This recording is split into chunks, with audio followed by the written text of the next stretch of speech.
नमस्कार मित्रांनो, माझं नाव अतुल गोल्डे. स्वागत आहे तुमचं माझ्या यूट्यूब चॅनलमध्ये. आज आपण नॉन क्रीम लेअर दाखला कसा टाकायचा ते शिकणार आहोत. नॉन क्रीम लेअर दाखला टाकण्यासाठी याप्रमाणे डॉक्युमेंट लागतात. तहसीलदार यांच्याकडील 3 वर्षाचा उत्पन्नाचा दाखला, लाभार्थ्याचा जातीचा दाखला, लाभार्थ्याचं रेशन कार्ड, लाभार्थ्याचा शाळा सोडल्याचा दाखला किंवा बोनाफाईड आणि लाभार्थ्याचे आधार कार्ड. cseservices.maonline.gov.in वेबसाईटला ID पासवर्ड टाकून लॉग इन करून घ्यायचं आहे.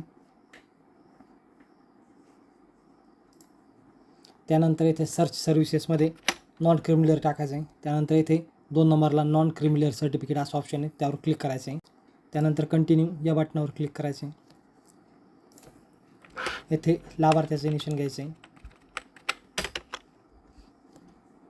फुल नेम इंग्लिश, येथे लाभार्थ्याचं नाव इंग्रजीमध्ये टाईप करायचं आहे.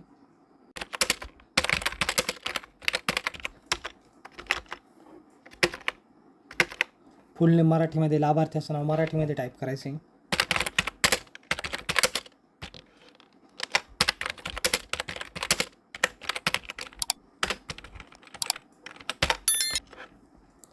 त्यानंतर येथे खाली लाभार्थ्याच्या वडिलांचं पूर्ण नाव टाकायचं आहे इंग्लिशमध्ये.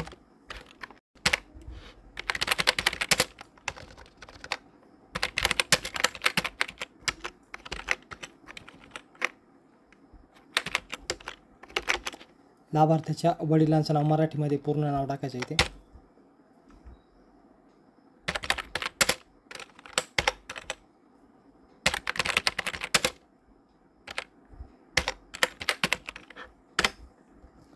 त्यानंतर डेट ऑफ बर्थमध्ये लाभार्थ्याची जन्मतारीख टाकायची.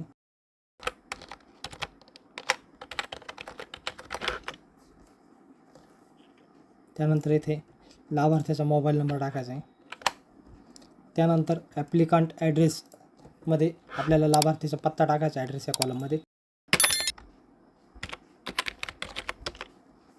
त्यानंतर डिस्ट्रिक्टमध्ये अहमदनगर डिस्ट्रिक्ट निवडून घ्यायचं आहे. त्यानंतर तालुकामध्ये तालुका निवडून घ्यायचा आहे. विलेजमध्ये विलेज निवडून घ्यायचं आहे. तिथे पिनकोडमध्ये पिनकोड टाकायचा आहे.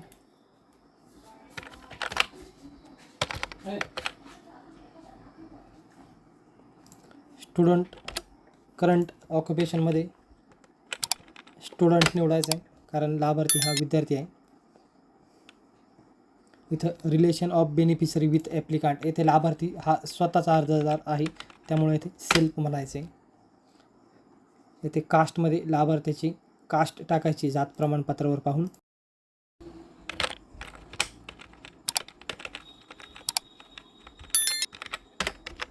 त्यानंतर समोर कॅटेगरी आपोआप येते. व्हॅलिडिटी ड्युरेशनमध्ये 1 वर्ष, 2 वर्ष, 3 वर्ष, ज्या पद्धतीने लाभार्थ्याला आवश्यक असेल त्या पद्धतीने घ्यायचे. त्यानंतर इथे migrated from one district to another district, येतं एका जिल्ह्यातून दुसऱ्या जिल्ह्यात स्थलांतरित झालेला आहे का, तर माझ्या केसमध्ये नाही, तर त्यामुळे मी इथे नाही म्हणणार आहे.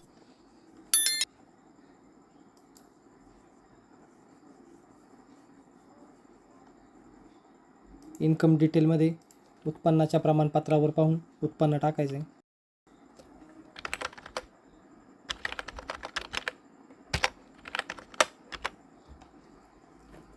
ज्या गोष्टी मॅन्डेटरीत ज्यांना स्टार आहे त्याच गोष्टी भरायच्या, बाकी गोष्टी सोडून द्यायच्या आहेत. ही गोष्ट मॅन्डेटरी नाही, त्यामुळे आपण ही भरणार नाही आहेत, खाली घेणार आहोत. येथे ऑर्डर डिटेलमध्ये रिझन टाकायचं आहे. आपल्याला रिझन टाकायचं आहे लाभार्थ्याला नॉन क्रीम लेअर प्रमाणपत्र कशासाठी पाहिजे आहे, त्या लाभार्थ्याला शैक्षणिक कारणासाठी पाहिजे आहे, त्यामुळे मी इथे एज्युकेशनल पर्पज असं लिहिणार आहे.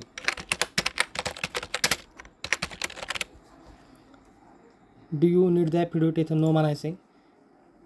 ॲग्रीमेंट ॲक्सेप्टेडमध्ये आय ॲक्सेप्ट करायचे आणि प्रोसेसवर क्लिक करायचे. त्यानंतर आपल्याला डॉक्युमेंट अपलोड करायचे. सर्व डॉक्युमेंट हे 500 KB आत रिसाईज करून ठेवायचे.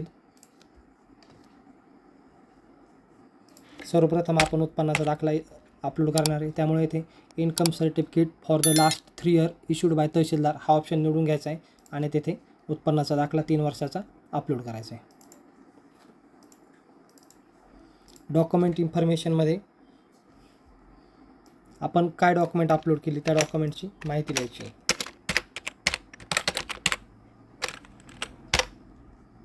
आणि ॲड डॉक्युमेंट या बटनावर क्लिक करून घ्यायचं आहे.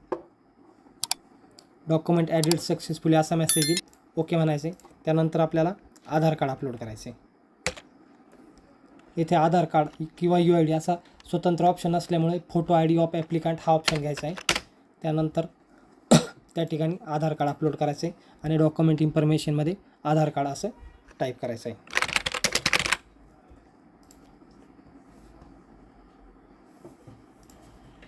त्यानंतर रेशन कार्ड घ्यायचं आहे. इथून कॉपी ऑफ रेशन कार्ड हा ऑप्शन निवडायचा आहे आणि तिथे रेशन कार्ड अपलोड करायचं. डॉक्युमेंट इन्फॉर्मेशनमध्ये रेशन कार्ड असं लिहायचं.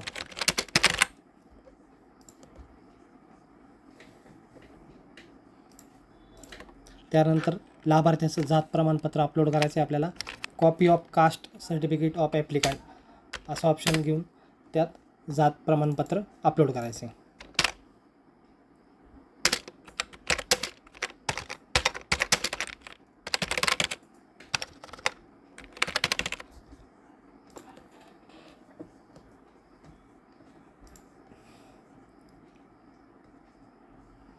त्यानंतर लाभार्थ्याचा शाळा सोडल्याचा दाखला किंवा बोनाफाईड. आता माझ्या केसमध्ये लाभार्थ्याकडे शाळा सोडल्याचा दाखला आहे, त्यामुळे मी इथे शाळा सोडल्याचा दाखला अपलोड करणार आहे.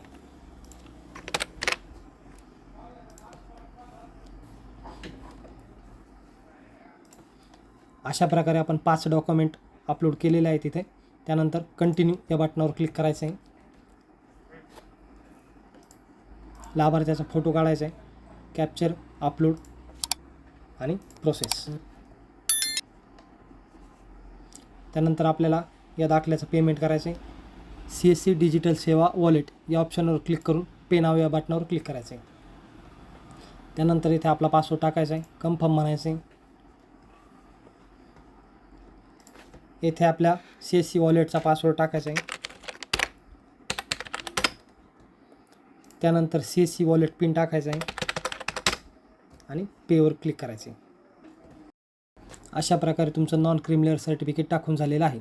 नॉन क्रिमिलेअर सर्टिफिकेट हे तहसीलदार यांच्याकडून अप्रूव्ह झाल्यानंतर SDO डेस्क म्हणजेच प्रांत साहेबांच्या डेस्कला जातं आणि तिथे थंब भेटल्यानंतर हे प्रमाणपत्र आपण डाउनलोड करू शकतो.